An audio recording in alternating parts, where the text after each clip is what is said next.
நீ பேரழகில் போர் நடத்தி என்னை வென்றாய்.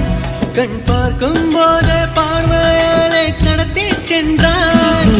நான் பெண்ணாக பிறந்ததற்கு அர்த்தம் சொன்னாய். முன்னறியாத வெட்கங்கள் நீயே தந்தாய்.